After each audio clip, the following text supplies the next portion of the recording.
Hello, everybody. My name is Jelani, and welcome to the 43rd, wow, episode of the DeSci Rising series put on by DeSci World, where our goal here is always to provide an opportunity for the many wonderful projects on our growing DeSci World dashboard to just formally introduce themselves, update their progress, highlight their achievements, and just generally engage with both the DeSci world and wider DeSci community. Now, the idea behind all of this is always that at DeSci World, we very much believe that more than the tech, more than the funding, it is the community leveraging these tools that will really usher in many of the changes that we are all looking for DeSci to bring to the various legacy STEM, medical, all forms of scientific methodology fields. Now, in today's episode, we have a really cool set of guests. So you may have seen them around the space. They're, as I mentioned previously, one of the OGs that I consider in the space. Have been around for a very, very long time and have gone through multiple iterations of their platform. And so with that, I have the pleasure of speaking with Chris Priscillius and Bretta Demata. I hope I'm pronouncing that well, who are the respective CEOs and assistant manager of AxonDAO, which is focused on advancing medical innovation through decentralized health data management and incentivization platform. So without that being said, welcome, Chris, welcome, Brenna, and thank you both for joining us and helping us learn more about yourselves and your kind of origin stories and trajectories that brought you to this place, as well as all the cool stuff that I'm sure AxonDAO is working on building. Yeah, thank you, Jelani. I appreciate it, and appreciate everybody listening in DeSci world.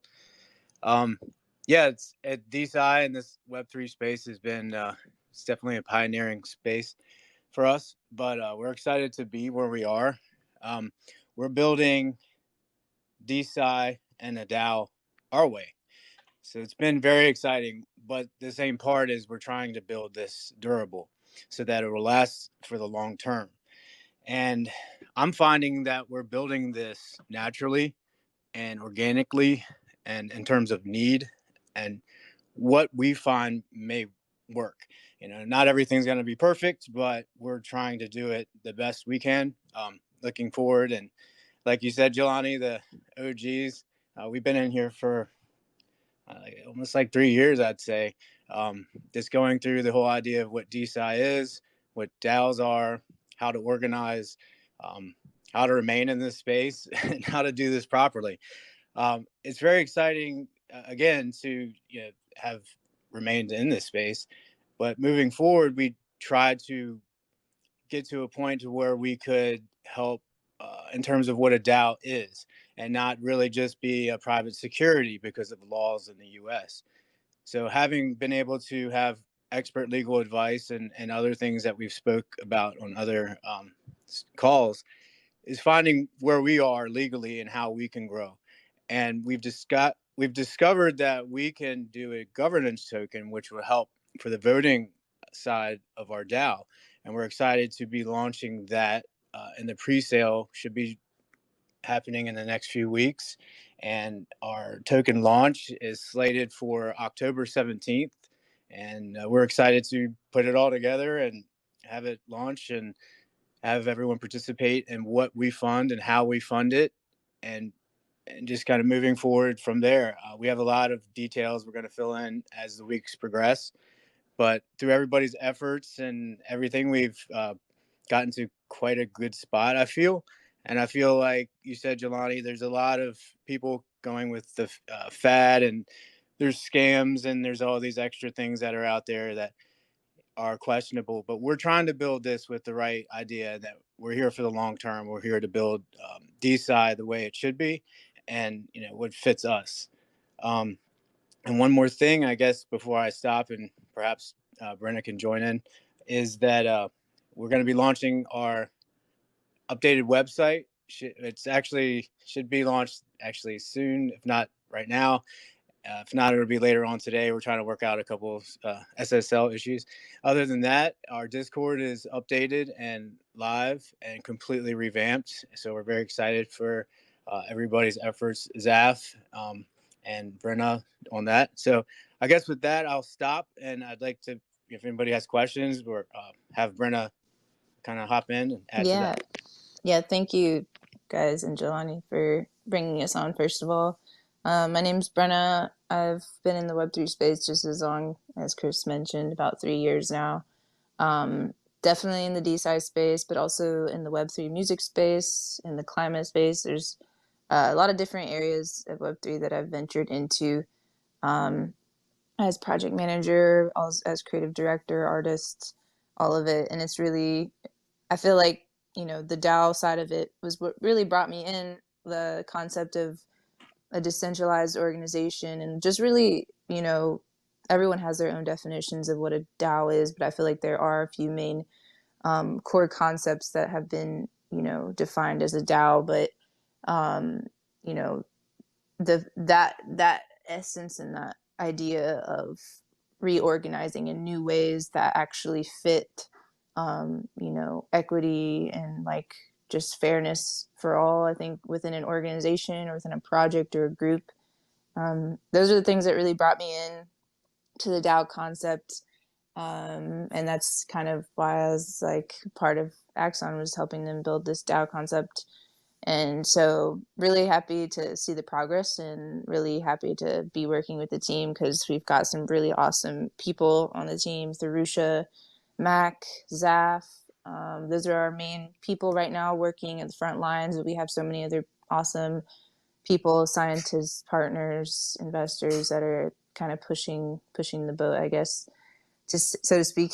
But yeah, there's been a lot of progress. There's been a lot of like setbacks. There's been a lot of learning curves, but it's been really awesome to just see the team just always pull through and come through with another solution. And I think that's really should be at the core of any project in this space, because no one really knows what they're doing right now at the end of the day.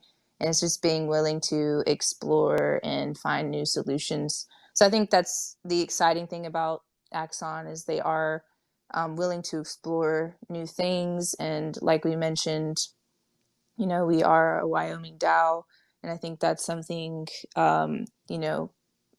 people are still figuring out how to do this legally. And so that's what we're doing. We're figuring it out step by step, because we do want to do it right. And that's always been the intention from the beginning, is to be able to make something that's sustainable, but also, it's still representing what DeSci is, decentralized science, and being able to be independent of, these conglomerates and monopolies that are, taking away open science and like not giving people the ability to have access to this information, which is extremely important. It's vital, I feel like. And it's really beautiful to see that DeSci has allowed people to even think and accept that they could potentially be someone who is involved in a science like research project, or being able to like have accessibility to it. And never before,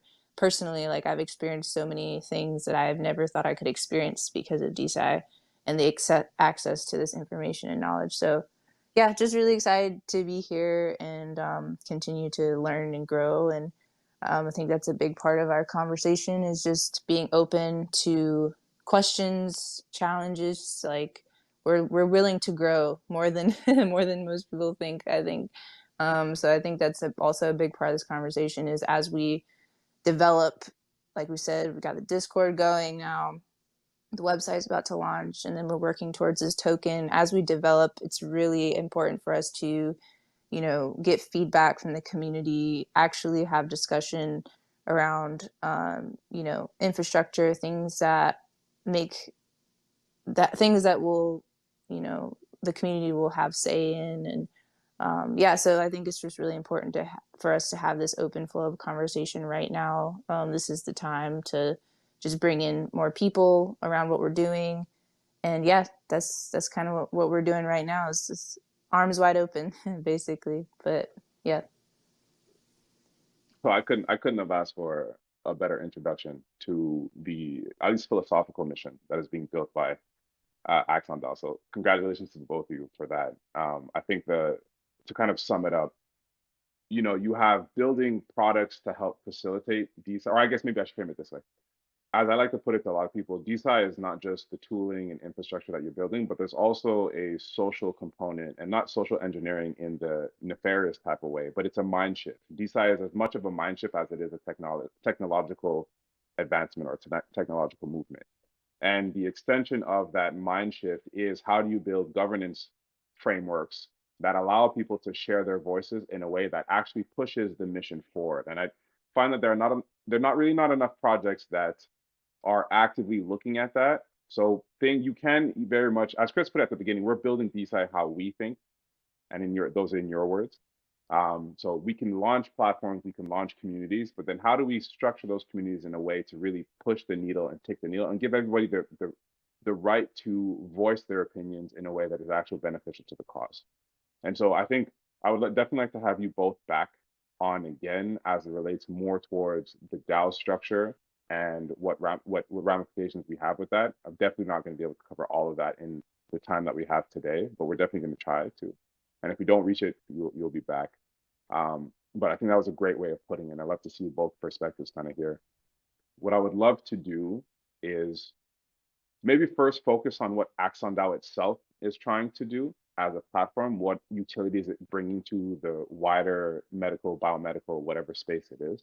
And then we'll kind of go into some of the more refined means of how do you actually do that properly? How do you do that in a legally compliant way? And then what falls after that? And again, I'd like to open up the platform to everybody. Anybody in the audience who has questions, commentaries, you're more than welcome to come on. We're making this pluralistic moving forward. So don't be afraid, put in a request. I'll bring you up and you can ask them directly. But yeah, let's first talk about what AxonDAO actually is and what is this ecosystem? What is this platform looking to do? Yeah, I'll take that, Brenna. Yeah, thanks. It's a good question. You're relating to that. We're intending to be part of DeSci in that there's a lot of problems that need to be solved, and some of the DeSci problems that we intend or trying to solve in house, as well as incubate outside projects that may fall within our general scope. And that scope, the I guess the boundary of that scope is always it's volatile. We're trying to just put the line on where we are going to be in terms of our niche with everything. But our general premise is that a regular doctor visit doesn't cover all the data points that a person and an individual will have.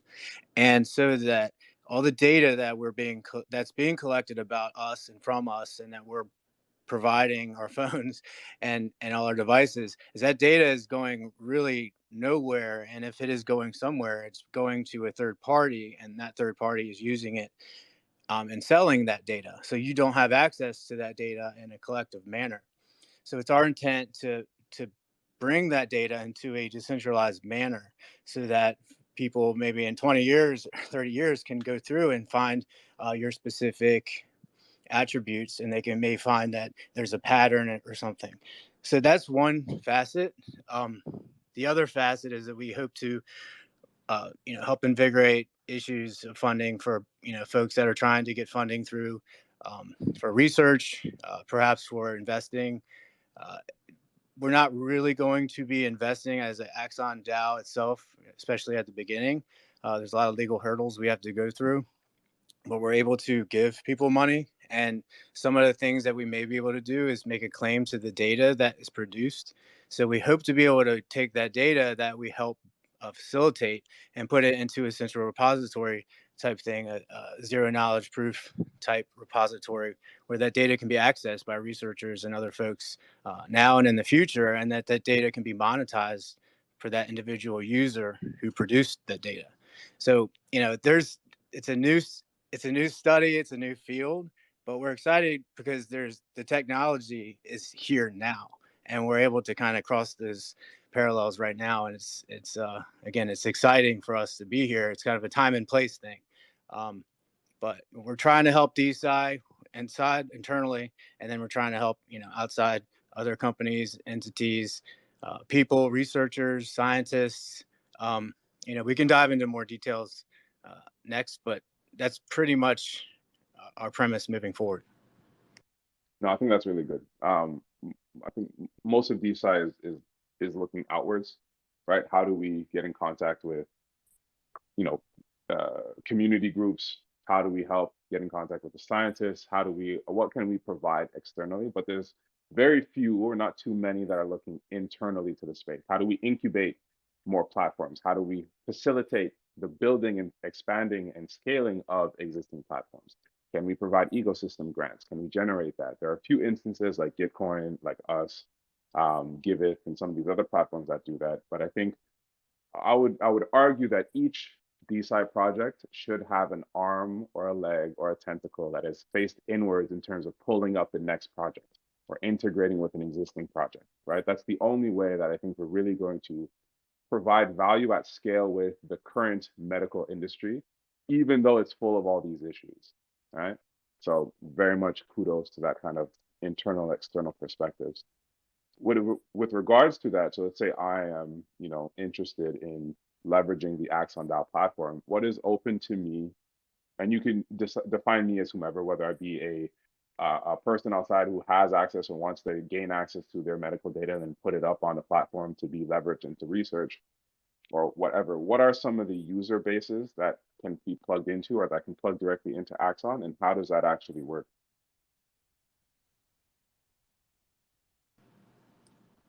Brennan, would you like to take it, or I can take it? I can take the I guess the governance side of that question, and then maybe you can talk about the Axon Health platform. But yeah, so like basically what we're working on with the AXGT, which is Axon Governance Token, something I'm interested in, again, just going back to this DAO and like how we're organizing and like what governance is, and how are we enabling people both in and outside of the community to be able to make an impact on research, science, etc. So with the Axon Governance Token, when it launches, for example, someone from the community or someone outside the community, whether you're in the Discord or not, which I definitely suggest getting in the Discord if you want to really stay up to date on these things. This will be the first place where you'll get all of this information. But yeah, like, again, just to clarify, like, we are still working on details, but the idea is that if you hold an Axon Governance Token, this will be your leverage to vote on proposals, proposals that are specific to projects that AxonDAO should support. And so that's going to be really, I think, the cool aspect of involving the community, and the most effective way of involving the community is actually allowing people to have impact based on their vote. And so I think for me, that's what's really exciting, because I personally, being working on different DeSci projects and also contributing to different DeSci DAO projects, it's so empowering to know that my vote actually matters. And I think that's really at the crux of when we're designing this governance structure, is how can we make the vote actually matter? And obviously anti-whale precautions, like these things are all coming into play as we're designing and developing the token. But it's our first priority for you as a token holder to be able to have access to making an impact specifically on research. Any activity like that we do as a DAO is like allowing holders to be able to have a say in what's going on. So yeah, I think that's all at the core of the governance token, I'd say. But I'd love to answer any specific questions too. Yeah, go Yeah, ahead, Chris. I guess I'll take the other side of that, and how to plug in. Like Brenda said, the Discord is a great way to connect with us as a DAO. So to explain a little bit about when you said to plug in, AxonDAO LLC it's a DAO LLC, and that itself is a private security. And those tokens are not available to the public. They're available to contributors, members of the DAO who are advising or participate in some way.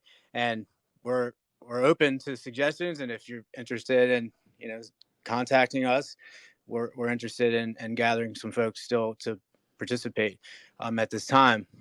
But AxonDAO or the Axon Governance Token is going to be available for the public to vote and participate, submit proposals, and so forth, access member areas. But the big thing now, I guess, as of a few hours ago, is that Ethereum is not a security. So we're trying to navigate this the proper way. So the ability for someone to participate in Axon is financially is, through, I guess, purchasing the AxonDAO token when it is available, so that you can vote and participate in member areas. But on the other side, that anybody that's trying to participate in AxonDAO LLC itself, again, it's a private security only for accredited investors, and it's not really anything that we're trying to push on an exchange or anything like that. So that's kind of how we have to do it legally. We're just trying to facilitate the legal needs, but coming back to the idea that Ethereum is not a security, it opens up a big door for us. And in terms of how to plug into the data side of things, we're actually, when we get to a certain goal, I guess with our governance token, we definitely plan on being able to start rolling out our own internal MVP of Axon Health, which is our data collection system that we're trying to, I guess, incubate ourselves. But we're trying to do it in an open source manner so that we can help involve everybody else to this idea that we're trying to do, because I think we're all trying to get to the same goal. And I think when you came back to the mind shift, is that everything needs to be changed, like how we're doing things, and doing things together and collectively as a human species, I guess, for our own medical and health benefit, is so much better than we do it collectively. So that's our ethos, is really to try to do it that way. We're not going to have all the answers off the bat, and we're just trying to do this the right way. And I guess in doing that, it's been the hard way. But I guess I hope I answered your question and try to explain what AxonDAO is and how to plug in and how to become part of AxonDAO, if you'd like. Yeah, no, for sure. And again, I see there's some new faces here in the audience. We're making this an open, I mean, they're always going to be open conversations. So if there's anything you personally want to ask, please put in a request. I'll bring you up. But that does answer my question. Maybe to kind of bring it back into the framework of what it means to be in this space and what are some of the hurdles that exist there. I'd love to kind of hear, considering that you guys have been around for so long, relatively speaking, what are the kind of hurdles you guys have had to face, and where have you had to pivot along this AxonDAO journey, and what kind of lessons can you impart onto others so that they can kind of avoid certain pitfalls or make some considerations within their own projects, right? There's a slew of builders here. Elijah, who has contributed to so many DAOs that it's insane, but is definitely leading Cannabis Genome DAO, now renamed to Open Can DAO. Kevin Wad from Etika, Daniel from DeSci Africa, and we have DeSci Turkey here as well. Especially these community groups are eventually, I imagine, going to start incubating potential DAOs within their given regions. And so what kind of insight can they garner from your guys' path forward? So I'd love to kind of hear that. I'll give you my quick one, and then I'd like to hear Brenna's for sure. But being in the U.S., it's the law. The law has been the hardest thing. When we first started, we thought, oh, we can just go out and do this and that. No, you cannot. And that is the thing, that we represent our partners and other folks, that this needs to be done by the law, and it needs to be done in a conservative manner. So we're trying to do this alternative thing in a conservative manner, but the law has been the biggest part. And then moving past that, I guess it's really just trying to discover what fits us in the governance side. But I'll stop there and let Brenna continue. Yeah, I think from the community side and like what collaboration looks like, honestly, it's been, although we are like an OG, it has been kind of difficult to connect with other DeSci projects, which is interesting.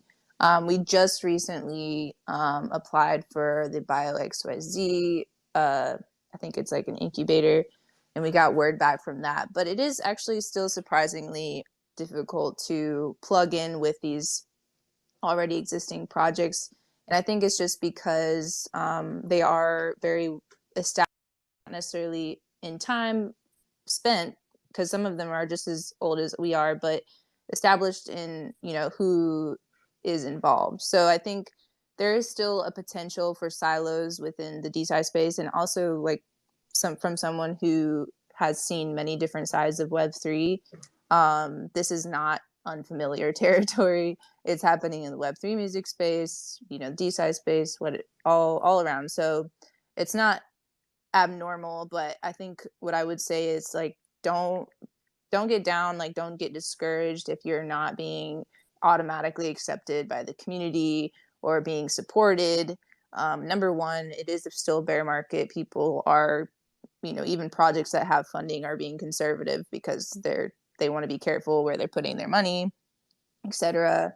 But even beyond that, like there's a lot of people within this space that are many of the people that are in these like this project are also in this project type of thing. So I think being patient, being willing to step into the water even when it's cold, I think that's really a big part of it. It can be difficult to feel like you're not being seen or heard, but just continue to find your niche as a project, I would say, and really like dig in on it and iterate with your team, being willing to be wrong and change. Like I think again, it's important to recognize that we are still very early, especially in DeSci, still very early. And so I think being willing to make those necessary changes and kind of being on your toes is going to be really, really important to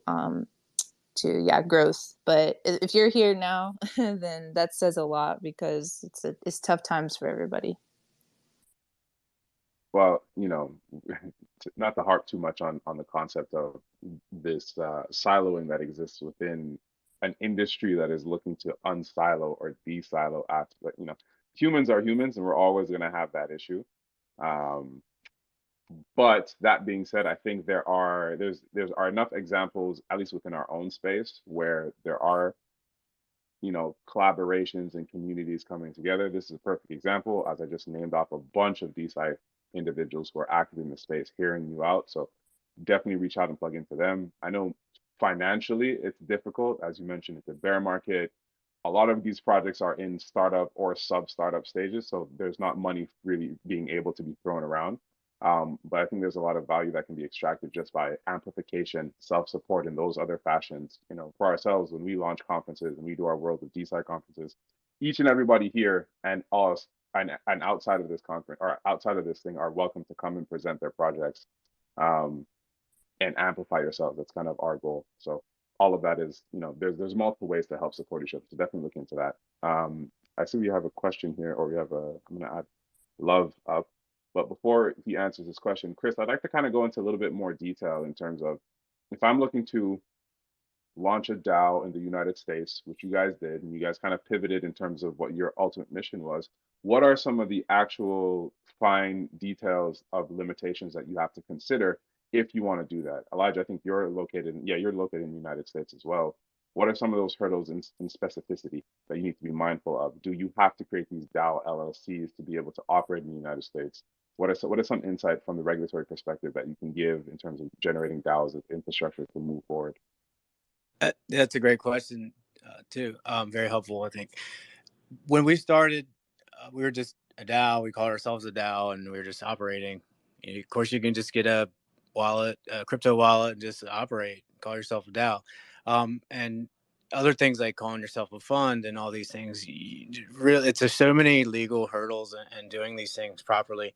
I guess when you're under the radar, you can get away with some things, and that's kind of okay. I think there's a weird gray area there. I'm not advocating to do anything wrong, but if you don't have the funds, I mean, you don't have the funds, but you got to start somewhere.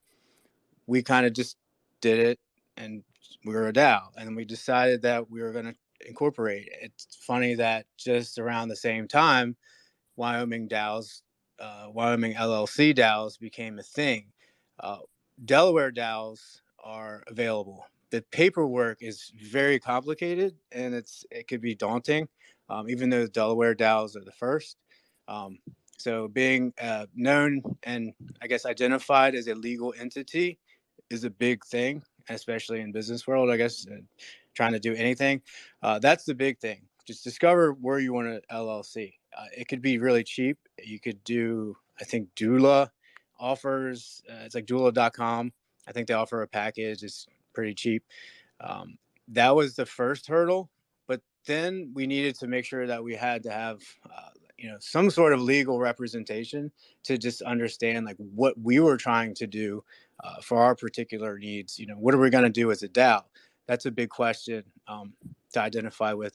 And then past that, if you're going to raise any funds or try to take any money from anybody in terms of ownership in the DAO, like you have to be a private registered private security. You can't just take money from anybody. It has to be a private investor, with all those credentials. So that's a big thing. You can't just take $500 from somebody and say, oh, you own some of the company. You can't do that. That's a big no-no. I just want to stress that it's so hard. But there's other ways that you can do things. And a lot of people are trying to find those ways. And that's one of the things that we're trying to do.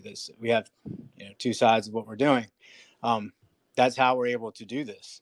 So we're just trying to fall within those guidelines. But I think for a few $100s, you could have your DAO registered, have everything complete. One of the things that was a hiccup for us was the operating agreement and just trying to get that situated. Other than that, it wasn't too difficult because we were transferring from a different, just a regular LLC to this. So we just kind of had to, I guess, pull some things over, but it wasn't that complicated. And for the most part, it was a simple process. You just need to be mindful, and it just wouldn't hurt to have somebody that's interested in your DAO or a friend or somebody who's into this, especially securities law, to, kind of help look it over. Because once you start, hiring a lawyer and you do the retainer, securities law, it's very expensive, very, very, very expensive. That's a huge thing. Like, it's not cheap to do a private placement or do any of those things. So if you're able to get somebody, especially a lawyer that's interested, or a lawyer group who's interested in what you're doing, perhaps they might be able to help you organize those documents. If you're trying to do a private placement for the DAO, if you're trying to just launch a token and do other things, it would be great to get legal advice, but you can do things a little bit different. It just depends on what you're trying to do. But yeah, I think the legal stuff is very important. And then past that, I think it's just up to you what you want to do, because it's an open slate. So I definitely have questions as it relates beyond that, because I think in the space, especially in DeSci and its biomedical field, we need to contend with securities laws in your respective jurisdiction. So it's not necessarily SEC, but wherever you be, but also FDA and medical practice laws and regulation, right? Especially you're going to start doing data donations and medical management. And so there's a lot more to contend with in DeSci than there is even in quote unquote traditional Web3 DeFi, right? And DAOs, what do DAOs look like in DeSci versus others, I think is going to start to resolve itself. There's going to be many more nuances present in DeSci DAOs. And so if you're looking to spin up a DeSci DAO, be mindful of that. There's an extra layer of regulation that you're going to need to contend with. That's not to scare everybody off, but I think for us to really affect change in respective jurisdictions, you need to be mindful of what are the challenges or hurdles you're going to be going up to, right? It's not just, as Web3 likes to say, you just start whatever you want. Yes, it's start whatever you want, but you're also going to be jumping in headfirst into a lot of, against a lot of barriers at first. So Mike, go ahead, please. Hi, thank you so much. I wanted to thank you guys for your great work, and thanks to Jelani for everything he does. I agree completely about the siloing. I saw that as a huge problem, like Web 2, digital health, and then I thought that Web 3 would be hyper-modular and cooperative, but it's kind of like, so far, to a great extent, been a recreation of that siloing with tokens instead of stocks. But so I think it's great that DeSci World is kind of being cartographer and linking together all these different DAOs. And I think once the cartography is done, I think it will be great if they can facilitate value flows and bartering systems to reduce duplications of work that could help to avoid some of the regulatory burden if one is doing token exchanges or bartering, and then as opposed to issuing securities. And then additionally, the regulatory issues that Jelani was just discussing could be better addressed also by using shared infrastructure. If you're talking about HIPAA compliance, for instance, that can be, or GDPR compliance can be very expensive in the long term. So if a lot of different DAOs could pool their resources to comply with these regulations, it would diffuse the cost. And I think it's great. Your focus area is, I think, the highest leverage area for advancing humanity and reducing suffering in the universe, probably because the brain is kind of the sole source of all pain and pleasure in the universe, and the source of, so far, like almost all the solutions to all of humanity's problems. So I was wondering what kind of approaches that you guys are interested in taking initially to enhance human cognition, and if you had thought about things like the FA gene, FAH out, that has been shown to kind of reduce pain sensitivity and alleviate depression in a lot of people. And then maybe brain-computer interfaces, or what kind of your roadmap is going forward. I can answer part of that, and then Chris, maybe you could take the roadmap. Yeah, so a big part right now of involving the community is actually, like in our Discord, again, we have a channel where people can actually submit projects or research that they come across where they think this could be something, worth funding, or something that they're really interested in, like, supporting via AxonDAO. So initially, I think, as far as like, finding research like what you mentioned, definitely go in there and submit it to that channel, because that's we're going to be seriously looking and combing through all of that information when the time comes to actually fund. But yeah, I think again, initially, like before even launching the token, having conversations like that with people like yourself, I think would be really beneficial to exploring more of what that looks like as a community, especially when it comes to like supporting specific research, and also going back to our origins.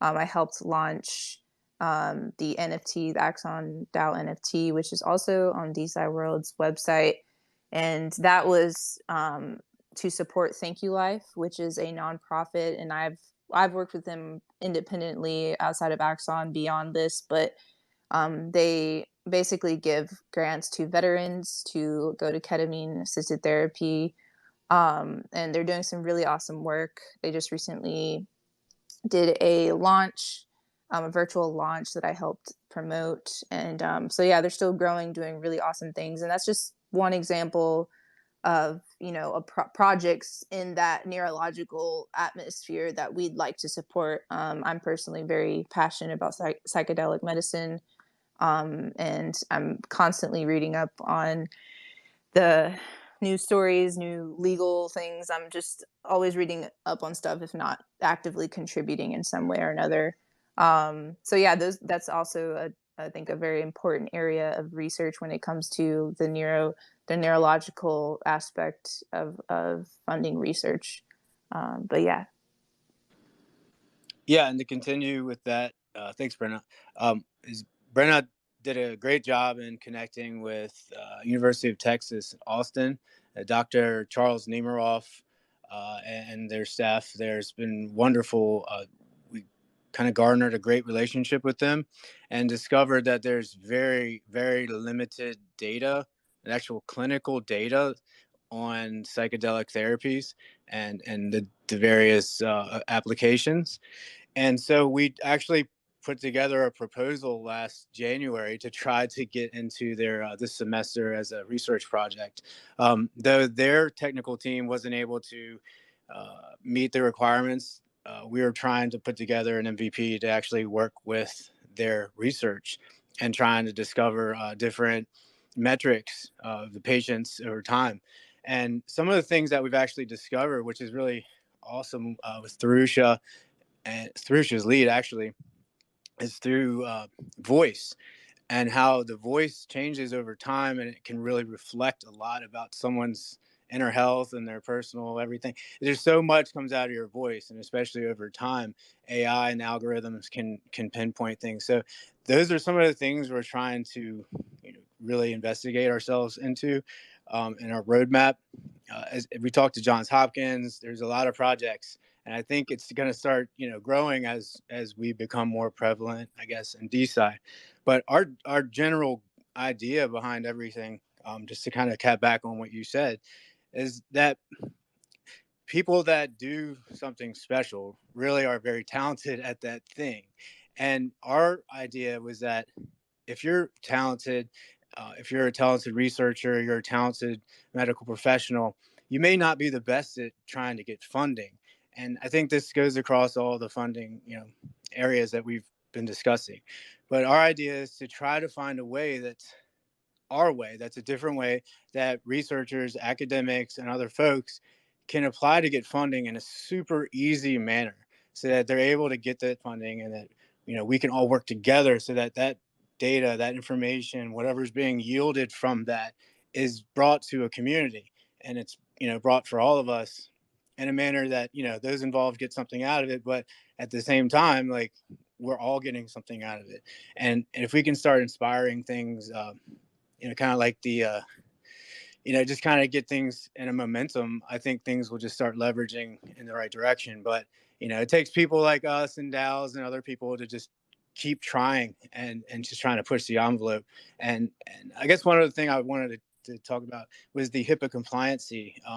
Is that zero knowledge proof technology and other means to collect data that's anonymous and so forth. So we're finding that technology, some of it's proprietary, some of it's not, but that's one of our things, that we're trying to discover these things in this early time. So thank you. Those are two great points. And for those of you who don't know, because he didn't introduce himself, but Mike, who asked that question and prompted those prompts, is actually the founder of CureDAO. So definitely look at their platform. Fantastic human being, very interested. Thank you for the kind words on our end, for myself and for DeSci World. We definitely are trying to create that coordination matrix. And for those of you who have seen, we launched the Superconductor Collective, but that has allowed us to generate a proof of concept framework and funnel and workflow that is DeSci integrated. So we're going to be really providing, our goal is to provide an easily accessible point for people to generate data, do their research, and plug it directly into the DeSci matrix, whether it be publishing solutions like DeSci Labs, Research Hub, funding solutions like the various biofunding DAOs or our peer-to-peer funding network. All the tooling that is being developed in the DeSci space, we want to integrate those into a very easily composable flow that anybody can use to help support their research and funding. And I think that goes towards Mike's perspective of, can we create a baseline infrastructure that people can then use with proven data management solutions that are privacy compliant, that everybody across the space can leverage, things like WeaveChain and DBDAO and the like, and Filecoin and IPFS, such that we kind of streamline this process and start to generate actual usable content and value that we can then bring to lobbyists and get better regulational clearance on what DeSci can and can't do in a particular jurisdiction, and then apply that across a variety of different jurisdictions. So I think we're all in this together, and I see a whole ton of builders in this space. So definitely collaborate, communicate, come to our platforms, go to each other's platforms, and start to ideate. Jeff, I see you're up. If you have any comments, I see you're from Aemetis. Please unmute yourself and add what you want to say. Hello guys, GM everybody. Am I audible? Hello, can you hear me? Yeah, we can hear you. Okay, so I'm from AI Medis, and I don't know if I have the opportunity to talk about them a little here for AxonDAO. Can I go on? So no, you will not have the opportunity to talk about Aemetis because this is particularly focused on AxonDAO, but please feel free to list them on the dashboard and we'll have you up for your Aemetis' own DeSci Rising episode. But with exclusion of that, please go ahead and ask your question as it relates to Axon or the DeSci space. Okay, my question is for AxonDAO. So I was just going through some stuff about them, and I was seeing stuff like okay, they are collecting data and reselling data, right? Hello, That am I is what, audible? yeah, that's it. Yeah, we can hear you. That's within their roadmap. They're currently building out the at least baseline infrastructure to allow for that down the road. So that's not live quite yet. But I'm sure Chris and Brenna can answer whatever questions you may have. But yes, that's in their roadmap, I believe. Okay, I just wanted to ask whether it was actually live and how they intend on like doing it and making it accessible to like everybody. Which technology are they going to be leveraging on and stuff like that? So before Chris and Brendan, you answer that, I just want to frame out that iMetis is a similar kind of data brokerage platform in their own right. So just I think this is a great way for projects that are doing similar initiatives to kind of talk with each other. Just want if you guys weren't aware of what they're doing, that's what they're doing. So go ahead. Yeah. In terms of gathering the data, I mean, there's some things that we're figuring out, and there's some things I guess we're gonna keep in our team right now because we haven't delved into the complete details, but we understand where our niche is and where I guess our initial data markers are going to come from. Uh, Once we get to a point where we can start making those decisions, I think we have a short list. Uh, like Brenna was saying, in the psychedelic space and gathering clinical data on certain points that it's accessible for us. It's kind of like more low hanging fruit to prove that the system works. But in terms of having the central repository or some sort of a data central hub, I think that's a communal effort that maybe we might be discussing with others. We have our own ideas, and we've also been talking with WeaveChain and some others about how to do that on the technical side of things. But I think if we blink, the technology will change.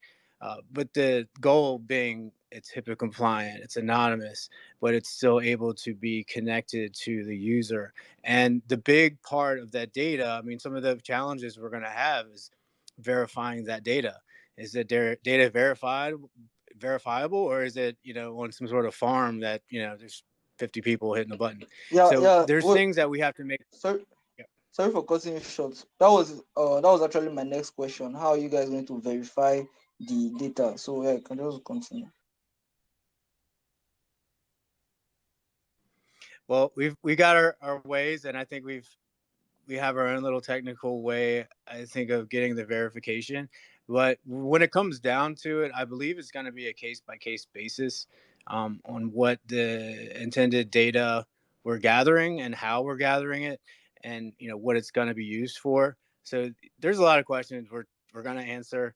I mean, to be honest with you, our main focus is to get our governance structure set up and then get our infrastructure set up so that we can, leverage those things. But in the past, we've come to the technical conclusion that these things can be done. It's not the hardest lift in the world, but it's pretty challenging.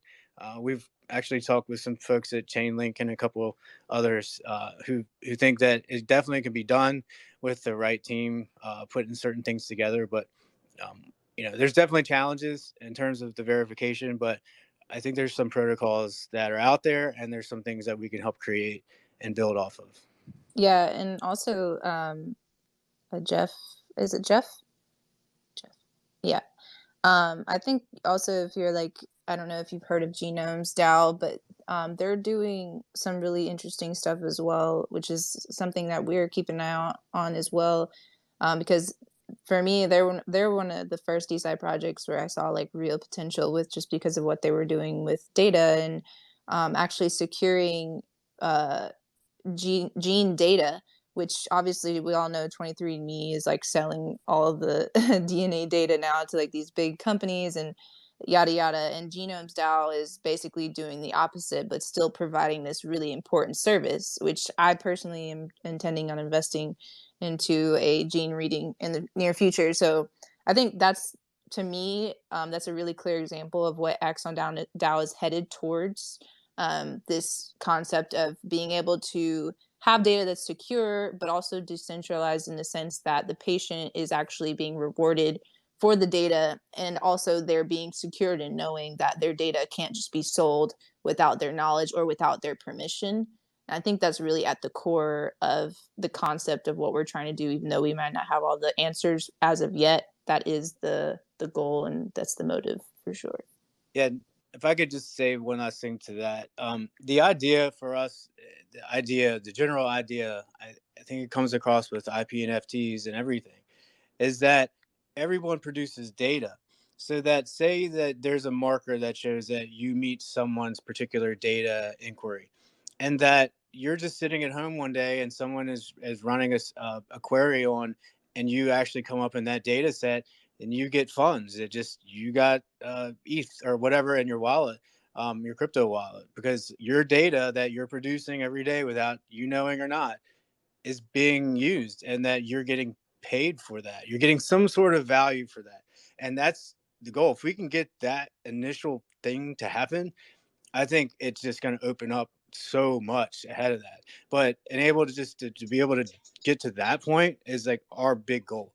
So there's a lot of technical and legal challenges. Okay.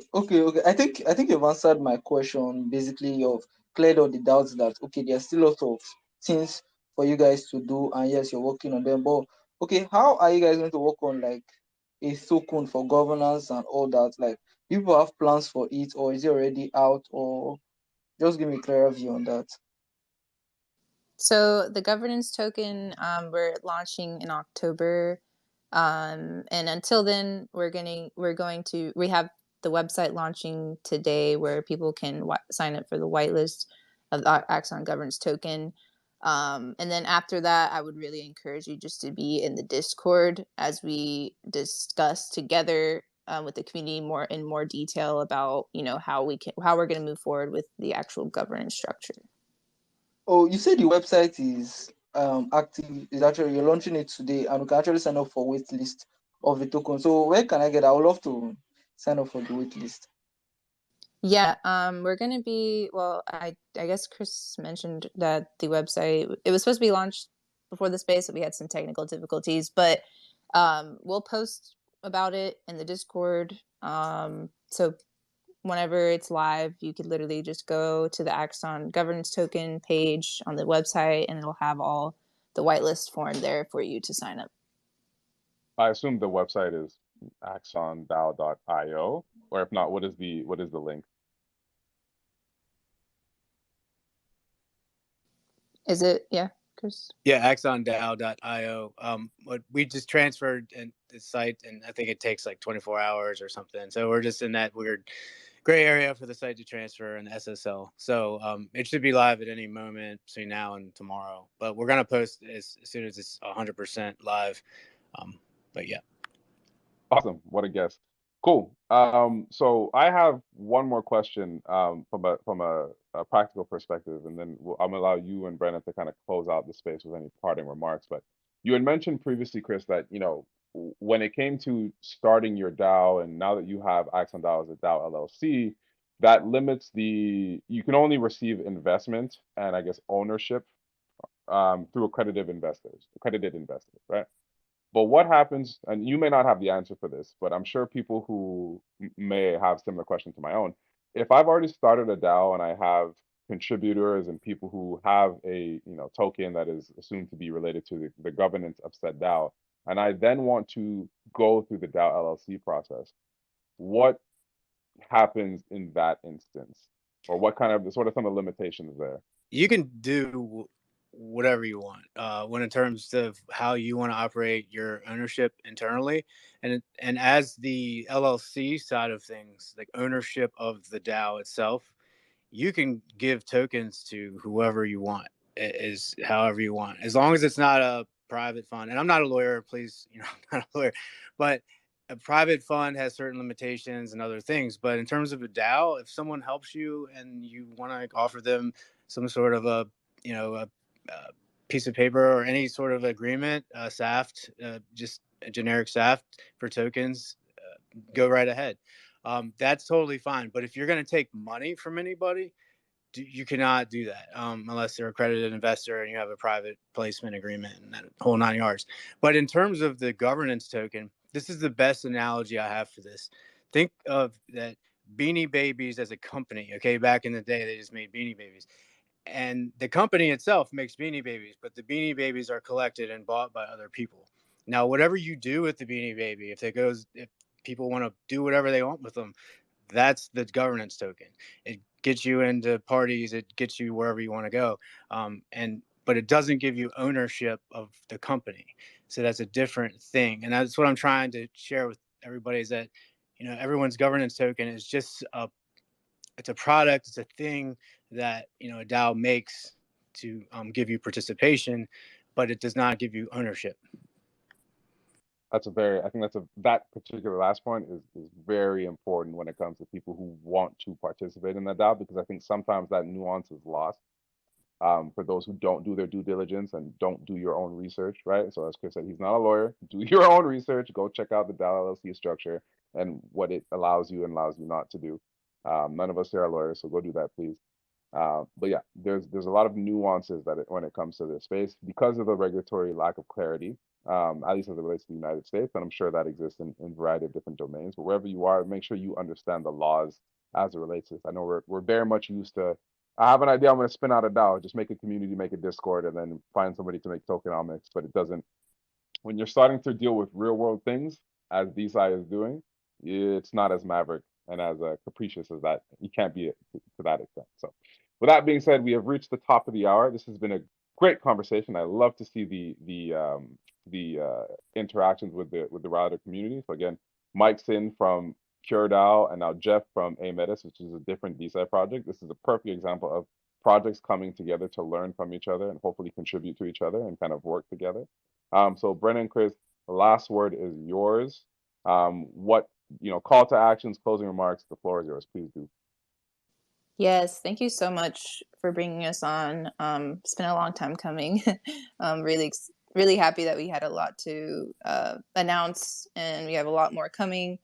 So everybody, please go to the Discord, and then once the website's live, please go sign up for the whitelist of the Axon governance tokens so that we can get an idea of who's interested. That's going to help us building in these coming next few months towards launching the Axon token. And if you know anybody who would be interested, maybe you're not as interested, but know somebody, it would just be really helpful if you would just share our project with them. And yeah, just thank you all for sticking in and listening.